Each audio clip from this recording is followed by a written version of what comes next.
Hi செல்லம், this is மகா exercise 2.1 இல்லை மூணாவது கணக்கு சாமி. Sigma n equal to 1 to 12 I power n. சிக்மானா என்னது? கூடுதல். சிக்மானா என்ன சாமி? கூடுதல். சம்மேஷன் சிக்மா என்னுடைய மதிப்பு 1லேருந்து 12 வரைக்கும் போடுங்க, அதனுடைய கூடுதலை காணுங்க. அப்போ கூடுதல் என்ன சேனல் போடணும்? கூட்டல் குறி போடணும், வேறு ஒன்றும் இல்லை. ஐக்கு பதிலாக 1லேருந்து ஆரம்பிக்கணும். ஐயின் அடுக்கு 1, ஐயின் அடுக்கு 2, ஐயின் அடுக்கு 3, ஐயின் அடுக்கு 4. கூடுதல்னு சொல்லிட்டாங்கல்ல, அதனால் ப்ளஸ் போடுறேன். ஐயின் அடுக்கு 5 ப்ளஸ் ஐயின் அடுக்கு 6 ப்ளஸ் ஐயின் அடுக்கு 7 ப்ளஸ் ஐயின் அடுக்கு 8 ப்ளஸ் ஐயின் அடுக்கு 9 ப்ளஸ் ஐயின் அடுக்கு 10 ப்ளஸ் ஐயின் அடுக்கு 11 ப்ளஸ் ஐயின் அடுக்கு 12. ஓகே வச்சாலும் ஈக்குவல் டு இந்த 4 போர்ஷனை நான் பிரிக்கிறேன், ஏன்னு சொல்கிறேன்.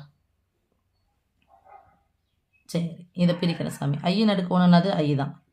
ஐ ஸ்கொயர் நம்ம ஏற்கனவே என்ன சொல்லிக்கிறோம்? I square equal to -1. I square equal to -1. I square equal to -1. Okay சொல்லும். ஐ கியூபினுடைய மதிப்பு -i. ஐ பவர் 4 மதிப்பு +1. ஓகே, அப்போ இது அப்படியே எடுத்து எழுதுங்க. ஐயின் அடுக்கு 1, ஐயின் அடுக்கு 2, ஐயின் அடுக்கு 3, ஐயின் அடுக்கு 4 plus I -1 minus I plus 1 plus I -1. Okay, -i plus 1. இது ஒரு பார்ட். இதுக்கு ப்ளஸ் நான் ஐயின் அடுக்கு 4 வெளியே எடுக்கிறேன். ஐயின் அடுக்கு 4, ஐயின் அடுக்கு 4ஐயும் ஐயின் அடுக்கு 1ஐயும் பெருக்கினா தானே எனக்கு ஐயின் அடுக்கு 5 வரும். ஏன்னா அடிமானம் ஒரே மாதிரி இருந்து நடுவில் பெருக்க வச்சுனா அடுக்குகள் என்ன பண்ணிக்கணும்? கூட்டிக்கணும். இது ஐயின் அடுக்கு 2, ஐயின் அடுக்கு 3, ஐயின் அடுக்கு 4. புரியுதா செல்லம்? 1 4 1 கூட்டினா 5, 4 2 கூட்டினா 6, 4 3 கூட்டினா 7, 4 4 கூட்டினா 8. இதில் அதே பாரு 8 நான் வெளியே எடுக்கிறேன். 8ன்றது ஐயின் அடுக்கு 4 த ஹோல் ஸ்கொயர் இன்ட்டு ஐயின் அடுக்கு 1 வருமா? 4 2 8 1 9 ப்ளஸ் ஐயின் அடுக்கு 2 ப்ளஸ் ஐயின் அடுக்கு 3 ப்ளஸ் ஐயின் அடுக்கு 4. ஓகே செல்லம், ஈக்குவல் டு இதை நான் அப்புறமா கூட போட்டிருக்கலாம், பரவாயில்ல. ஏன்னா எல்லாத்துலேயும் பொதுவாக பாருங்கள், எல்லாத்துலேயுமே என்ன இருக்குன்னு பாருங்கள், வெளியே எடுத்துடலாம். சரி, ஃபஸ்ட் அப்படியே போட்டு வச்சுக்கிட்டா, இது எந்த சேஞ்சஸ் பண்ணாத அப்படியே போட்டுங்க செல்லம்.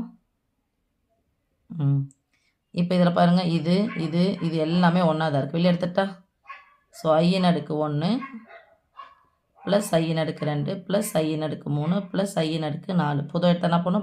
ப்ராக்கெட் போட்டால் கேன்சல். 1 time 1 time 1 time. ஐயின் அடுக்கு 4 ப்ளஸ் ஐயின் அடுக்கு 4 தான் ஹோல் ஸ்கொயர். இதில் என்ன இருக்குது? 1 டைம் ப்ளஸ் 1. ஐயின் அடுக்கு 4 தான் ஹோல் ஸ்கொயர். ஐயின் அடுக்கு 8னே போட்டுக்கிட்டால் அதனுடைய மதிப்பு என்ன வரும்? 4 நான் 2 முறை போட்டு போயிருக்கணும். அப்போ என்ன வரும்? +1 தான். நம்ம +1 தான் ஹோல் ஸ்கொயர் +1. சரி, பரவாயில்ல, இருந்தாலும் அப்படியே போட்டுக்கோங்க பொதுவாக எடுத்ததுனால. இதனுடைய மதிப்பெல்லாம் ஐ ஸ்கொயர் மதிப்பு -1, ஐ கியூபின் மதிப்பு -i, ஐ பவர் 4 மதிப்பு +1.